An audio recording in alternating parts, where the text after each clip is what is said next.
Irmãos, qual é a diferença entre outras religiões e também nossos cristianismos? Tem uma característica, natureza bem diferente que demais religiões. Onde alcança o Evangelho do Senhor, sempre, em vida pessoal, não importa que seja uma sociedade ou o mundo inteiro, aqueles que conhecem e recebem o Evangelho do Senhor, sempre mostrou uma grande transformação. Apóstolo Pedro, um homem pescador, homem comum, nada especial, após compreender e receber o Evangelho do Senhor, ele se transformou em um grande líder para a igreja. Apóstolo Paulo, também ele mesmo se confessou. Ele era um perseguidor, quem perseguia aqueles crentes. Mas depois de receber o Evangelho do Senhor, ele se transformou um homem totalmente diferente que do antes. Então, cada pessoa que recebe o Evangelho do Senhor, sempre eles experimentam e eles aprovam através da sua vida que há um grande cambio em sua vida. Na sociedade, o país, aquele momento, Império Roma, um país mais forte que todo mundo, após de receber o Evangelho do Senhor, ele se transformou em um país que anunciou a religião nacional, o cristianismo. Então, desde aquele momento, um grande rumo de câmbios apareceu em pessoal, em sociedade e em país. Hoje em dia também, irmãos, talvez aqui, o mundo, hoje em dia, o que precisam, se claro, a vacina também precisamos, pela inteligência que o Senhor nos dá, nós podemos ter uma solução com a ajuda do Senhor. Claro, vacina também nos ajuda, nós devemos procurar para melhorar e para vencer a enfermidade que estamos passando. Mais que tudo isto, hoje em dia, o pessoal da toda a sociedade, o que precisam é se encontrar o verdadeiro salvação das nossas vidas, não somente as nossas almas, e também hoje em dia nós enfrentamos muitas pessoas estão perdendo a esperança para seguir a viver, porque a dificuldade, a parede está tão enorme, eles se sentem desanimados, perdendo a esperança, até sua alma já não se sente, não tem forças. É o momento hoje em dia, mais que tudo, Deus está chamando aos cristãos, aos membros da igreja, o povo da igreja, filho e filha da igreja, para que nós, aqueles que já são salvos, aqueles que já têm o Salvador, aquele que já sabe qual é a solução total das nossas vidas, quer que a igreja que vá a eles, alcance evangelhos, para entregar uma nova esperança e para salvar a vida das pessoas que estão em dificuldade. Mas, irmãos, nós sabemos isso, que nós sabemos que Jesus Cristo é nosso Salvador, é Deus Todo-Poderoso, mas poucos são usados para aquele grande ministério para o Senhor. Por isso, irmãos, primeiramente, hoje em dia, o que precisamos nós? Primeiramente, nós devemos ter uma convicção total sobre nossos chamamentos. Outra palavra, nós temos que ter uma mente bem clara sobre nossa vocação diante do Senhor. Sabe, todos aqueles irmãos, irmãs, salvos e salvas, Deus não somente nos salvou, somente para que o individual, cada pessoa que seja salvo. Aqueles que são salvos, Deus mandou uma grande responsabilidade. Cada temos um propósito sobre nossos chamamentos. Por que Deus me salvou? Porque Deus tem um grande propósito para você. Mas poucos sabem disso. Eu experimentei um momento surpreendentemente, eu surpreendi sobre uma coisa. Quando eu estava trabalhando no Guatemala, no Centro-América, Guatemala, que é do baixo do México, ela tem um museu do café.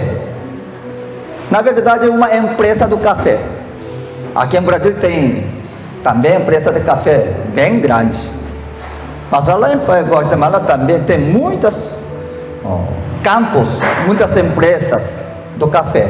Então, eles recebem visitantes e eles mostram sobre aquele árvore do café e também como é café e como tirar aquele frutas, aquele semente é uma fruta como mini tomate, aquele semente é café. E eles mostram todo o processo, até como que eles trabalham, até tirar aquele fruto do café e também na água, e eles todos tiram aquele semente, eles secam e depois eles recolhem. Primeiramente, aquele que tem quebrados são mais baratos. Também segunda linha e também o melhor produto do café. E como eles escolhem, e é um processo total. Eles mostram, recebendo visitantes, e então todos nós podemos experimentar um tour, um passeio de conhecer como produz café. Mas um dia, é momento de entrada de aquelas empresas do café, eu enfrentei em uma árvore do café. E aquele guia nos falou: vocês podem olhar outras árvores, outros frutos do café, todo cor azul, é verde, porque ainda não é época de tirar aqueles frutos. Mas, surpreendentemente, aquele árvore, somente uma árvore, que tinha frutos vermelhos, maduros. E não se explica por quê. Sabe por quê? Todos os outros frutos é cor verde ainda, porque não é época para aconselhar. Mas esse árvore é único que tem frutos vermelhos. Sabe por quê? Ele está acabando sua vida. Do baixo no meio é cor branco, bem seco. Mas diz, até o último suspiro, ele quer ter últimos frutos da sua vida. Por isso ele está forçando e para morrer, deixando últimos frutos na sua vida. Eu surpreendi. Uma árvore de café insignificante também conhece qual é o propósito da sua vida. Até o último momento da morte, ele com todo esforço, ainda não é época para madurar, mas ele está conseguindo para ter um último fruto da sua vida. Então me surpreendi. Toda a natureza aqui na terra sabe qual é o propósito da sua vida. Então, irmãos, para Deus, os homens, filhos e filhas, nós somos tratados, nós não podemos comparar simplesmente como árvore de café. Deus, o interesse total tem em cima de nós. Agora Deus estará perguntando cada um de nós que fomos chamados como filhos e filhas de Deus. Deus vai perguntar: você sabe qual é o teu propósito da sua vida? Até um café conhece o seu propósito da sua vida. Então, sendo-lhe filhos, povo de Deus, Deus vai perguntar: qual é teu propósito da vida? Nós temos que saber responder disso. Senhor, você me chamou porque para mim viver bem, comer bem, passar bem, com alegria. Será que é tudo isso? Será que isso é tudo o propósito de Deus para cada um de nós? Aqui, apóstolo Paulo, em Gálatas, ele nos ensina: existem dois tipos de vida em toda a humanidade. Primeiro, há uma vida, há pessoas que passam vida e para agradar as pessoas, talvez maioria. Mas aí, segundo tipo de pessoa, é uma pessoa que passa sua vida para agradar a Deus. Mas ele está dizendo aqui, Paulo, apóstolo enviado não da parte de homens, ele está dizendo claramente: eu não estou vivendo aqui para agradar as pessoas, mas por Jesus Cristo e por Deus Pai. Ele está dizendo: eu não vivo minha vida, eu não vou passar minha vida e para agradar aos homens, senão eu vou viver para agradar a Deus. Por isso Deus me chamou, para que minha vida seja agradável diante da presença do nosso Senhor. Mas ironicamente, o apóstolo Paulo, ele passou aqueles dois tipos de vida. Primeiramente, antes de conhecer o Evangelho do Senhor, o apóstolo Paulo, sua vida estava concentrada para agradar as pessoas e para ter sucesso na sua vida pessoal. Ele era fariseu, desde nascimento foi separado pela lei. Ele viveu aquele momento, o que mais valor que tinha em povo judeu foi conhecimentos. Por isso, ele era o melhor aluno de um professor mais conhecido naquela época, Gamaliel. Maestro Gamaliel era o primeiro maestro naquela época. E mais, apóstolo Paulo, quando era Saulo, ele era o melhor aluno. Quando era jovem, ainda jovem, ele foi sacerdote, ele foi fariseu, e ele também foi um membro. Hoje em dia, membro do Sanedrim, quer dizer que desde juventude ele tinha forçado e para ter sucesso na sua vida e concentrado e diante de homens, ele quer ser reconhecido para agradar as pessoas. Por isso, ele pensou, talvez perseguir ao cristão seja o melhor avanços para a minha vida. Ele fez todas aquelas coisas. Ele perseguiu, encarcelou ao cristão, e também tinha autoridade. Ele está indo para o caminho do Damasco. Ele não foi um homem comum, ele era um homem esforçoso. Ele trabalhava, quando pensou eu vou alcançar, ele seguia. Homem forte, tinha um propósito e ele ganhava com seus propósitos. Mas naquele momento ele não buscava a vontade do Senhor. Seu coração concentrava a sociedade, as pessoas, a situação dele na sociedade. Mas depois ele vira 180 graus ao contrário. Em caminho do Damasco, ele conheceu a Jesus Cristo, e depois daquele momento ele foi para a Arábia, passou 3 anos conhecendo o verdadeiro significado do Evangelho. Desde aquele momento ele diz: agora já não vivo para pessoas, agora eu estou aqui para agradar a Deus. O valor dele, a direção dele foi transformado totalmente, um lado para o outro. Irmãos, eu quero lhe perguntar: qual é o propósito da sua vida? Qual é a intenção de sua atitude na igreja, e na vida pessoal, da sua vida diária, qual é a sua intenção? Seu coração, em que lado você está? Está ao lado do mundo? Está ao lado da pessoa? Está ao lado do sucesso pessoal? Você está pensando, você está tendo-lhe contas que você tem um grande propósito do seu chamamento? Você está sente que Deus te chamou para um grande propósito? Está buscando a vontade do Senhor? Está buscando a vontade do mundo?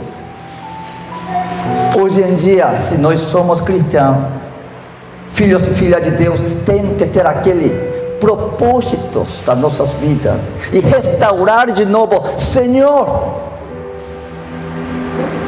estou aqui, você me salvou, mas não salvou para mim com um grande propósito. Senhor, ensina-me o que devo fazer para a sua vida, e o que devo fazer para o reino do Senhor. Ensina-me, Senhor.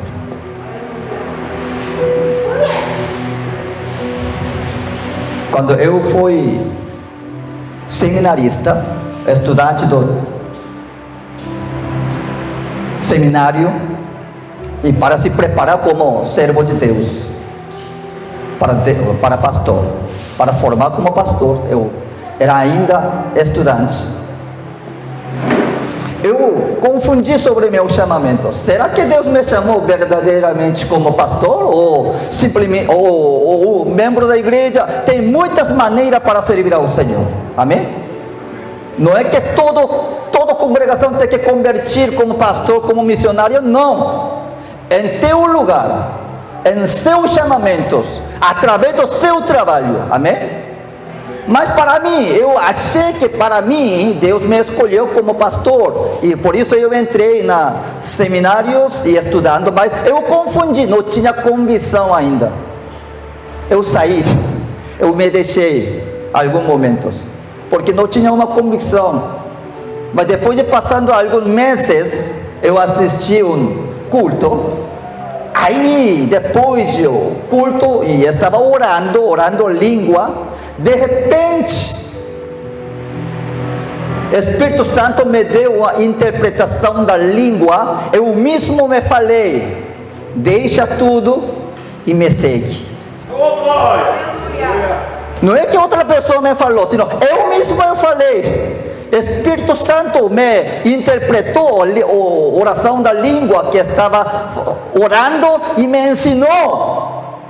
Eu te escolhi como pastor. Uma convicção, uma prova de Deus me alcançou. Desde aquele momento, eu nunca duvidei sobre meu chamamento. Glória a Deus. Nunca eu duvidei. Alguém pode dizer que isto e outro, mas eu somente eu posso dizer uma coisa. Mas pessoal, não sei você o que acham sobre mim, mas Deus me chamou como pastor e eu obedeço o meu chamamento. Eu não duvido, porque eu tinha uma convicção total que veio do céu para mim. Aleluia. Irmão, não é que eu estou fazendo o que eu quero, não. Estou obedecendo o que Deus me manda. A vocês também, irmãos, não é muitas coisas diferentes, não. Talvez é sempre a mesma coisa, mas a intenção de você é diferente. Senhor, eu me faço o meu trabalho, o que eu cuido do meu filho, na casa, no trabalho, com meu amigo, Senhor. Eu faço tudo para a glória do Senhor. É diferente. Aparentemente não muita diferença. Mas a intenção, o que dedicam, é diferente. Alguns somente fazem e para mostrar ao mundo, e para ser reconhecido a pessoa. Mas as pessoas fazem toda coisa para mostrar glória ao Senhor. É aquele homem que tem convicção sobre o chamamento da sua vida. Então, como nós podemos ter aquela convicção? Quando aconteceu? Apóstolo Paulo, quando ele encontrou, quando ele recebeu o Evangelho do Senhor. Irmãos, nossa denominação chama Evangelho Pleno. Não é nome da congregação, não é nome da denominação, não. Evangelho tem poder, amém? Nós temos que conhecer o que é Evangelho. Após alcançar o Evangelho no coração do apóstolo Paulo, aquele homem tão forte em seu coração e caráter, foi transformado totalmente como uma nova pessoa, porque Evangelho tem poder.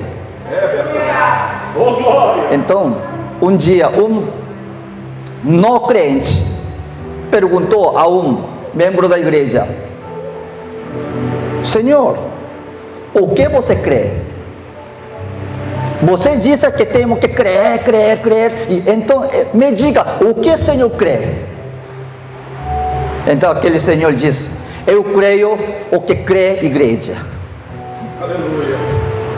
Então, perguntou: então, a igreja, o que crê? A igreja crê a mesma coisa que mim. Então, pergunta: então, você e a igreja, o que crê? Sabe o que ele dizia? Nós dois cremos a mesma coisa. Sabe o que quer dizer? Não sabe. Ele diz que eu creio, mas quando perguntamos, o que você crê? Cremos, mas o que? Da igreja? Nós dois cremos a mesma coisa, mas não sabe explicar o que cremos, o que é Evangelho.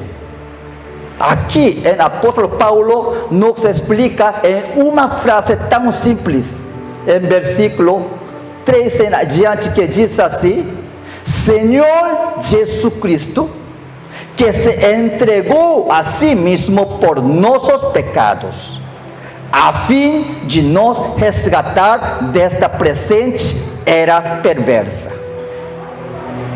Sabe o que é Evangelho? Evangelho é crer que Jesus é Cristo. Jesus é Cristo. Sabe o que quer dizer Cristo? Não é um homem comum. Jesus Cristo não é um maestro, ou bom professor, não um profeta, sino Ele é Cristo, quer dizer que Jesus Cristo é Deus, nosso Salvador e nosso Criador de todo o universo. Amém? Amém. Irmãos, conhecimento sobre nosso Senhor Jesus Cristo não tem fim. Alguns dizem que eu conheço, mas quero lhe perguntar: como você conhece? Tem dois tipos de conhecimento: conhecimento de informação, conhecimento através da experiência personal. Muitos, surpreendentemente, muitos cristãos conhecem a Jesus Cristo pela informação, porque todo domingo o pastor prega sobre Jesus Cristo, sobre cruz, sacrifício. Ele é Deus. Sim, eles têm informação, mas aquela informação ainda não alcançou no seu coração. Sabe por quê? Aquele conhecimento, para baixar até o coração, leva tempo, experiência, dia tras dia, conhecendo. Quando encontramos experimentamos um poder do Senhor, aí abre nossos conhecimentos. Mas nosso Senhor é Deus Todo-Poderoso, porém não tem fim sobre conhecimento para Jesus Cristo. Ele é Deus. Não simplesmente a informação, não. Podemos dizer que conhecemos, mas na verdade ainda não tem suficiente conhecimentos. Por isso, quando acontece alguma dificuldade, nós alcançamos, de repente sente medos, de repente preocupação, de repente triste. Sabe por quê? Ainda não tem conhecimento suficiente que nosso Senhor é todo-poderoso. Nenhuma dificuldade pode destruir a nossa vida, porque Ele está conosco. Amém? Aí, cada momento nós aprendemos sobre novas coisas, nova presença do nosso Senhor Jesus Cristo. Ao final, com toda a convicção, nós poderemos dizer: Senhor Jesus, Ele é Cristo. E também aqui diz que Ele é Cristo. Então, Ele também em Evangelho fala sobre nossos pecados. Ele entregou a si mesmo por nossos pecados. Também temos que entender que nós somos pecadores diante do Senhor. Uma coisa, vocês já têm experiência na sua vida da oração, sentir presença do Senhor? Você já experimentou a presença do Senhor na sua vida pessoal? Como não podemos saber? Única coisa em comum, tem muita maneira, diferentes maneiras de encontrar e experimentar a presença do Senhor, mas tem coisas comuns. Todos aqueles que enfrentou a presença do Senhor reconheceu que sou pecador. Um verdadeiro arrependimento sempre acompanha, onde surge a graça do Senhor, quando a manifestação do poder do Senhor, sempre primeiramente, aquele que está à frente de aquele grande momento, eles sempre reconheceram: Senhor, ai de mim, estou diante do Senhor sendo-lhe pecador. Senhor, afaste-te de mim, Senhor, porque eu sou pecador. Mas aqueles que não reconhecem a Jesus Cristo, que é pecador diante do Senhor, se vai converter como fariseus. Aparentemente eles não tinham problema, mas eles nunca admitiram que é pecador diante do Senhor. Sabe por quê? Nunca experimentou verdadeira presença do Senhor na sua vida. Elias, grande profeta, ele achou que a sociedade de Israel agora está corrompidos. Ele orou para que sejam santos. Quando ele pensou que ele é homem de Deus, acreditavam que o povo é pecador. Quando ele, na graça do Senhor, nos sonhos, ele entrou no reino do Senhor, sabe o que ele fazia primeiramente? Ai de mim, sendo-lhe pecador, não aquele povo judeu, Israel, não, eu sou pecador, e agora estou aqui diante da presença do Senhor, e o que eu vou fazer? E Deus santificou, recebeu a palavra do Senhor. Pedro também, quando experimentou o grande milagre de Jesus Cristo, sabe o que fazia? Ele ganhava muitos peces. Ele não podia ganhar nenhuma peces, mas após a obediência, Deus abençoou. E ele ganhou muitas peces. O que faria nós em nossas vidas, se Deus não abençoou e podia ganhar muito dinheiro? O que vamos a fazer? Então vai dizer ao Senhor Jesus Cristo: Senhor, não separa de mim, sempre, todo dia, eu quero experimentar. Vai dizer isso, não? Mas Pedro, naquele momento, sabe o que dizia? Senhor, afaste de mim, porque eu sou pecador. Ele reconheceu, através daquele grande poder milagroso do Senhor, Jesus Cristo não é homem, Ele é um Deus. Diante de Deus, eu sou pecador. É evangelho. Por isso, todos homens e mulheres que vêm na igreja, nós não podemos vir aqui diante do Senhor com um coração assim, porque sabendo que sou pecador, Deus aqui diz que Ele se entregou a si mesmo. É evangelho. Um Deus entregou sua vida para um pecador. É evangelho. Aqui há uma coisa nós temos que entender. Muitas pessoas, até o povo do Senhor, não sabe quão grave pecador somos.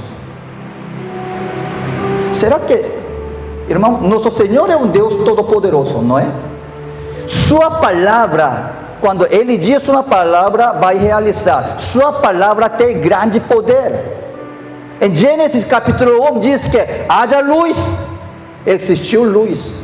Sua palavra é palavra de todo poder, mas por que Deus não podia permitir a nossos pecados com sua palavra tão poderosa? Porque não simplesmente Ele não podia anunciar ao todo o universo: eu vou perdoar o pecado de homens. Por que não podia perdoar desse jeito? Sabe por quê? O pecado que cometemos diante do Senhor não podia ser perdonado simplesmente como palavra, não. Deus é Deus justo. Aleluia. No tribunal, imagina um juiz perdoar um criminoso porque ele é meu conhecido.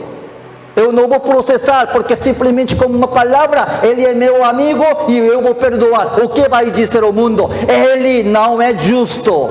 Vai dizer desse jeito. Deus é Deus da justiça, amém? Amém. Por isso, ele precisava pagar para perdoar o pecado de toda a humanidade. Por isso Jesus Cristo veio como homem, porque tinha de representar a homens. Mas outra coisa, ele não podia ter pecado, por isso nasceu da uma Virgem Maria. Sabe por quê? Desse jeito vai aparecer um homem como nós, mas sem pecado de homens. Glória. Por isso ele nasceu como um Deus, mas vestido como homens, para perdoar, para se entregar a sua vida para nós. É Evangelho. Então nós devemos explicar ao mundo: o que você crê? Eu creio que o Senhor é Jesus, Ele é Cristo, Ele é Deus, e eu sou pecador, mas Ele morreu para mim, Ele entregou sua vida para me salvar. Agora eu estou salvo, eu sou justo, porque Jesus Cristo é meu Salvador. Oh, glória. É Evangelho.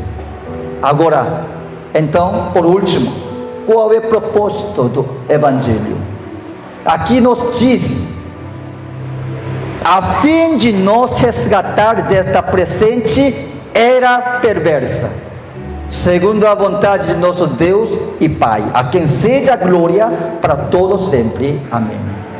Muitas vezes, em história do cristianismo, houve um momento, achou, viver como santos tem que separar do mundo.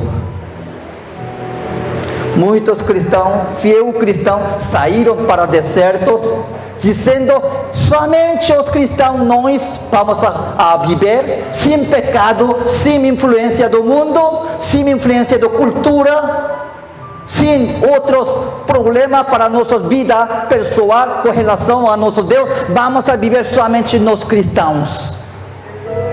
Será que o propósito de Evangelho é isso? O homem, o cristão, viver separadamente, separado, não somente em sentido espiritual, sino será que nós não podemos se juntar com as pessoas da fora? Será que esse é o propósito? Mas aqui o Senhor diz que a fim de salvar, resgatar desta presente era perversa. Mas nosso Senhor diz outra coisa: aquele que já tem Evangelho, nós temos que ir, alcançar, não o deserto, sino ao mundo, amém? Para resgatar, mas não para juntar com eles, para divertir assim, para salvar aqueles que estão perdendo a sua espírito. É o propósito. Vontade do Senhor não é que nós escondamos da influência do mundo, nós alcançamos a eles, levar o Evangelho para eles, para salvar, resgatar o mundo perverso. Irmãos, o mundo está se transformando com mais escuridão. O poder do pecado está ganhando força. Um país com grande influenciado, com aqueles que diz que são da conhecimentos, eles estão apresentando ao mundo uma teoria diferente, ao contrário da vontade do Senhor. Nós temos que resgatar aqueles almas, jovens e filhos, para resgatar este mundo presente tão perverso. é o propósito do nosso evangelho que o Senhor entregou em nossas vidas. Amém? Irmãos, estamos enfrentando o ano 2022. Eu acredito, falta poucos tempos a segunda chegada do nosso Senhor Jesus Cristo. Houve muitos momentos a igreja pregava sobre a segunda chegada do nosso Senhor Jesus Cristo, mas hoje em dia não é tão comum. Sabe por quê? Muitas seitas anunciavam desse jeito. Hoje em dia a igreja tem que anunciar, mas tem medo. Porque houve um momento que a gente que usou aquela verdade tão importante para outra coisa, mas não tenha medo. Eu vou dizer, irmão, nossa esperança é: Senhor vai chegar logo. Vai chegar logo, vai levar a igreja. Nós vamos entrar uma grande cerimônia. O noivo está a ponto de chegar. Então, a igreja é noiva. Nós devemos estar preparando para receber a sua chegada em nossas vidas. Amém? Depois desse momento não vai ter oportunidade. A única oportunidade é agora. E vamos completar e cumprir o propósito dos nossos chamamentos em nossas vidas. Então, muito prontos, nosso Senhor vai chegar e vai dizer quem é fiel servo do Senhor e quem é não. Quem vai receber grande corona do Senhor? Quem vai receber em nada diante do Senhor? Em ano 2022, nós vamos a concentrar sobre nossos propósitos, dos nossos chamamentos. Amém? E depois vamos a ter, meditar o Evangelho do Senhor Jesus Cristo em nossas vidas e vamos a cumprir, levar Evangelhos para toda a nação, para que eles sejam a transformar como filhos e filhas de Deus. Amém? Vamos a orar. Eu quero convidar a todos vocês, vamos a se levantar.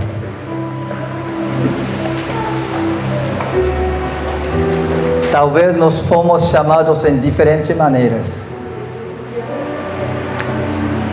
como pastor, missionários, obreiro da igreja, ou membro da igreja.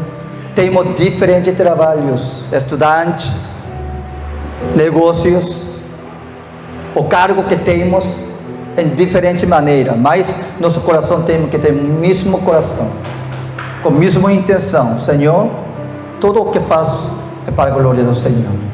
Espírito Santo, ensina-me para que eu compreenda verdadeiramente o significado do Evangelho do Senhor, a fim e para levar este Evangelho para salvar aquelas almas que estão perdidas.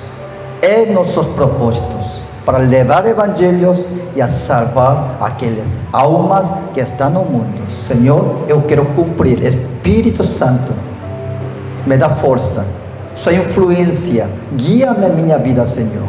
O ano que vem, aqui na igreja, será uma igreja dobremente abençoados e também ganharão almas perdidas e cumprirão os nossos propósitos e nossos chamamentos. Vamos orar ao Senhor. Senhor meu Deus, hoje estamos aqui, Senhor. Meu Deus, Tu é um Deus todo-poderoso e também Tu é um Deus verdadeiro. Tu é Deus vivente, Senhor. Hoje, nesta noite, nós estamos aqui unidos. Nós sabemos, Senhor, com Tu poder tudo é possível. Mas sem Tua presença não podemos fazer nada. Acreditamos, Senhor. Por isso, mais que tudo, estamos reunidos, orando, Senhor, pedindo a Tua poder para cada um de nós. Espírito Santo, alcança cada coração, toque a sua coração, Senhor, e também ilumina a verdade do nosso Senhor Jesus Cristo, para que nós podamos caminhar um passo, não para retroceder, sino para avançar. Em 2022 será um ano de vitória, um ano experimentando um grande avivamento. Em cada um de nós, nossas vidas, nós experimentaremos que eu presenciei a presença do nosso Senhor Jesus Cristo. Oramos em nome do Senhor Jesus Cristo. Amém.